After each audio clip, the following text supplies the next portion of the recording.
खास मेहमान चर्चा में शामिल हो रहे हैं, उनका तारुफ आपसे कराना चाहूंगी। मेजर डॉक्टर मोहम्मद अली शाह साहब, डिफेंस एंड स्ट्रेटेजिक एक्सपर्ट हमारे साथ मौजूद हैं। इसके साथ ही professor Amrish Saxena, international relation expert, captain Uttam Dev साहब, डिफेंस एक्सपर्ट, सोहेल कासमी साहब, पॉलिटिकल एनालिस्ट। आप तमाम लोगों का इस्तकबाल है जी सलाम में। मेरा सवाल यहाँ मेजर डॉक्टर मोहम्मद अली शाह साहब आपसे है, इजराइल की यह हठ धर्मिता क्या आपको लगती है कि जो यरगमाल बनाए गए हैं उन लोगों की जान पर आकर बनेगी? क्योंकि जाहिर सी बात है, जब हमास को ये सीज फायर का बेनिफिट मिल रहा है तो वो स्ट्रैटेजी भी प्लान कर रहा होगा, और अब तक जहां बंधकों को रखा गया है उससे दूसरी जगह शिफ्ट करने की भी कोशिश होगी जहां इजराइल के जो फौजी हैं वो ना पहुंच पाए। तो क्या इजराइल इन तमाम चीजों को नजरअंदाज कर रहा है? जो पीछे यरगमाली छूट जाएंगे उनका मुस्तकबिल क्या होगा? आपका बड़ा अच्छा सवाल है शबनम जी, और मैं दाग देता हूं कि एज एन एंकर आपकी भी सोचना एक मिलिट्री स्ट्रेटेजिस्ट जैसा हो गया है। तो देखिए, ये सवाल का अगर जवाब दूंगा तो ऐसा नहीं है कि इजराइल इसको नजरअंदाज कर रहा है। इजराइल को भी पता होगा कि अगर वो सीज फायर करता है, जो कि अपने करी है, तो हमास को भी उतना टाइम मिल जाएगा अपनी स्ट्रेटेजी बदलने का, अपनी पोजीशन नए इख्तियार करने का। तो और इजराइल बहुत शातिर है, बहुत श्रूड है, उसको मालूम है कि कैसे क्या रणनीति चलनी है, क्या करना है। देखिए, केवल इस बात से मैं बहुत खिलाफ हूं कि किसी भी मासूम निर्दोष भोले भाले लोगों की, चाहे कहीं से भी हो, चाहे 7 अक्टूबर को जो हमास ने किया, चाहे इजराइल जो अभी कर रहा है गाजा पट्टी में, जहां पे पिछले बार देखा आंकड़े 14-15 हजार कितने हजारों में संख्या जगाई गई थी, और 1400 जब 7 अक्टूबर की बात थी।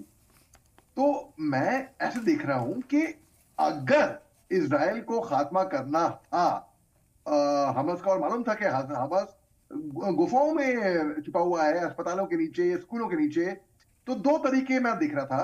वो ऐसे थे, या तो पहले भी हो चुके हैं ये कहीं और मुल्कों में, गैस आउट करिए उनको, या तो पानी से फ्लड में, उस तरीके से। उनके और भी तरीके हैं, बजाय कि आप हजारों की तादाद में, हजारों मतलब कितने निर्दोष बेगुनाह लोग, बच्चे, महिलाएं, बुजुर्ग मारे गए इसके अंदर।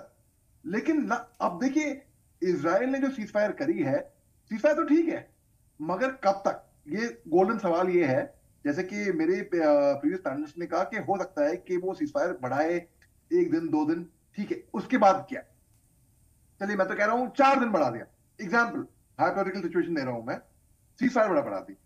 सीज फायर प्लेसिबो है वो यानी कि जंग तो रुकी नहीं है। वो जंग 100 साल से ऊपर तकरीबन चलती आई है और अब तक रुकी नहीं है, और बीच में बहुत लोगों ने कोशिश करी है। ऐसा नहीं है कि बहुत लोगों ने कोशिश नहीं करी, अन्य देश सामने आए थे, कोशिश की थी, लेकिन ये जंग रुकने का नाम नहीं ली बिल्कुल भी। और आप देखिए खात्मा किसका हो रहा है? खात्मा इंसानियत का हो रहा है। मैं दिल रोता है ये देख के कि इंसानियत का जिस तरीके से बेरहमी से इंसानियत को कुचला जा रहा है दो तरफ से, ये इसमें अपनी स्ट्रेटेजी बदलेगा हमास, इसमें कोई शक की बात नहीं है। मगर अगर वो इजराइल भी इसको भाप पाएगा और इसको काउंटर करने के लिए वो अपनी भी स्ट्रेटेजी बदलेगा। बिल्कुल। मेजर साहब, मेरा सवाल आपसे है, मोहम्मद अली शाह साहब, आपको क्या लगता है बेंजामिन नेतन्याहू टेबल पर बात किससे करेंगे? क्या हमास से वो एक टेबल पर बात करने के लिए सामने आएंगे, जो ये मौकिफ लेते हो कि वो हमास को जड़ से खत्म कर देंगे, लेकिन प्रेशर में क्या वो इस तरह की चीजें कर सकते हैं? और अगर हमास से वो एक टेबल पर आकर बात करते हैं, मान लीजिए कतर की सालिसी के जरिए ही, तो क्या वो हमास को एक्सेप्ट कर रहे हैं ऐसा लीडरशिप के तौर पर? यह सवाल नहीं होगा क्या बेंजामिन नेतन्याहू से? बेंजामिन नेतन्याहू को अगला इलेक्शन जीतना है हर हालत में, और अब अगर उनको इलेक्शन जीतना है तो वो समझेंगे कि मैं शायद बात ही ना करूं, बिल्कुल, तो वो खामोश रहें। और सीज फायर हो सकता है कि बढ़े आगे ना बढ़े, लेकिन उनका देखिए वो जो नफरत की आग है, इजराइल वर्सेस फिलिस्तीन, फिलिस्तीन वर्सेस इजराइल, दो तरफ से वो भड़का के वो जलती रहे, और वो किसी तरीके से इस यहां पे इलेक्शन जीत जाए। तो बात किससे करेंगे? हमास से बात करेंगे ना? मुझे लगता नहीं कि हमास से तो वो किसी भी कीमत में बात करेंगे, अगर करनी भी होगी तो मुझे लगता नहीं कि वो बात करने के मूड में भी हैं। और अगर बात करने के मूड में भी हैं तो हो सकता है एट द बेस्ट, मैं एक्सट्रीम बता रहा हूं, तो वो कोई ऐसा मुल्क की गवर्नमेंट जो हमारे के पक्ष में हो, शायद उनसे बात करें, अगर वो बात करने को तैयार होंगे तो। वैसे मुझे लगता नहीं कि वो बात करने के मूड में होंगे किसी की भी। जैसे कि मैं सबके समझने के लिए कह दूं, जैसे कि जब क्योंकि बहुत टाइम से, ये तो तकरीबन 2 महीने हुए हैं, जो कि बहुत लंबा टाइम ऐसे भी है, लेकिन पिछले 1.5 साल से ऊपर तकरीबन लोग दिख रहे हैं रूस और यूक्रेन का जंग, उसमें पुतिन साहब किसी से बात करने को तैयार नहीं है। वो अटल है अपने उस पे, थोड़ा हमले कर रहे थे यूक्रेन पे। बस उसी तरीके से मैं, ताकि लोगों को समझने के लिए कह दूं, वो फॉलो कर रहे थे रूस और यूक्रेन की जंग। तो बेंजामिन यानू, तो मुझे लगता नहीं कि वो किसी से भी बात करने के मूड में है। ठीक है सर।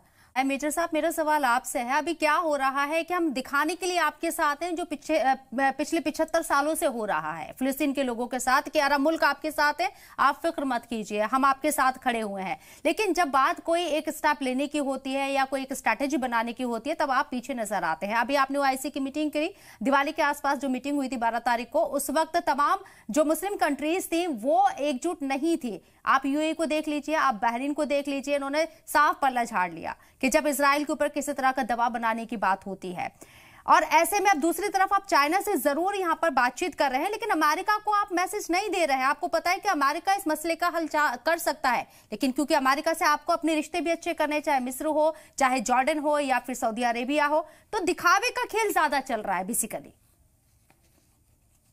बड़ा अच्छा सवाल है आपका शबनम जी। देखिए, जो लड़ाई जमीन की शुरू हुई थी वो मजहब में तब्दील हो चुकी है, और मजहब से पहले इस दुनिया में इंसानियत आई थी। Humanity came before religion. अब बात ऐसी है, जो अरब कंट्रीज हैं, जितनी भी ओआईसी अरब कंट्री नहीं बोलूंगा, मैं बोलूंगा ओआईसी कंट्रीज, वो एक पेज पे नहीं है। और गाजा की जो बॉर्डर की जो देश हैं, जो अरब देश हैं, भाई कहने के लिए तो बिल्कुल आपने सही फरमाया, हम आपके साथ खड़े हैं। जब इजराइल तबातोड़ हमले कर रहा था अभी भी गाजा पट्टी पे, नॉर्थ गाजा से साउथ गाजा जा रहे थे वहां के लोग, तो जितने भी पड़ोसी अरब मुल्क हैं उन्होंने अपने गेट बंद कर दिए, बॉर्डर बंद कर दिए। हम आपके साथ में हैं, लेकिन हम आपको अपने मुल्क में आने नहीं देंगे। अरे, action speak out than words. आप कार्य करिए, आप कर्म करिए, आप दिखाइए कि आप उनके साथ में खड़े। लेकिन ना, ओआईसी की बात करते हैं। अभी आपने बात करी कि ओआईसी की मीटिंग थी, 2 फेज में होनी थी वो मीटिंग। एक फेज में हुई, वहीं पे उन्होंने कहा चलो यही निमट देते हैं। क्यों? क्योंकि वो सब एक ही पेज पे नहीं थे। जब उनमें ही एकता, एक पेज या एक इकट्ठा नहीं होंगे, तो हम बाकी से क्या उम्मीद कर सकते हैं फिर? क्योंकि वो लड़ाई जमीन से मजहब पे तब्दील हो चुकी थी। अगर मजहब में तब्दील हो चुकी है तो जाहिर सी बात है ओआईसी कंट्री तो कम से कम वो तो साथ में खड़ी होती, लेकिन ना, वो भी साथ में खड़ी नहीं है। इससे एक लेसन ये दिखाता है, जब मुसीबत आती है तो कहने के लिए आपके साथ साथी होंगे। एक आम जिंदगी की बात नहीं कह रहा हूं मैं, बड़े सरल बात। लेकिन जब हकीकत में मुसीबत आती है तो कोई साथ खड़ा नहीं रहता। माफ कीजिएगा साहब, ये रियलिटी है, और ये जितने भी हमारे व्यूअर हैं ये भी सुन ले और खूब जान ले। जब मुश्किल वक्त आता है, जब मुसीबत आन पड़ती है हमारे पे ही, मैं फिलिस्तीनी इजराइल की ही बात नहीं कर रहा हूं, जब मुश्किल घड़ी आती है तो पीठ दिखा के सबसे पहले जिनसे उम्मीद करते हैं वही लोग भागते हैं। तो इसलिए एक आत्मनिर्भर होना बहुत जरूरी है।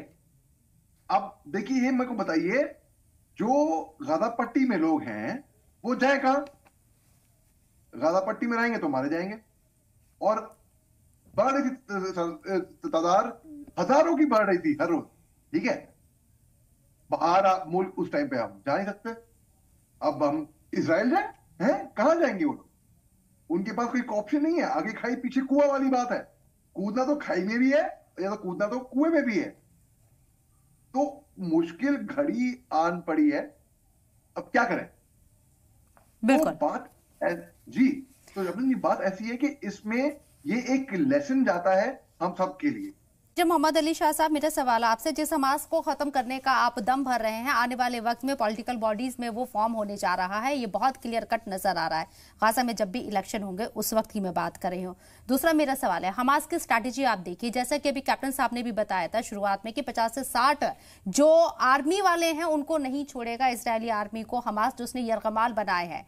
हमास ने क्या किया, बच्चों को छोड़ा, बुजुर्गों को छोड़ा, औरतों को छोड़ा, यानी कि जो एक मजबूत होल्ड होना चाहिए वो उसने अपना बना के रखा है। अभी भी फायदा हमास को ही हुआ है, जो एक कमजोर कड़ी थी उसने रिलीज कर दिया। आप रखिए इसको।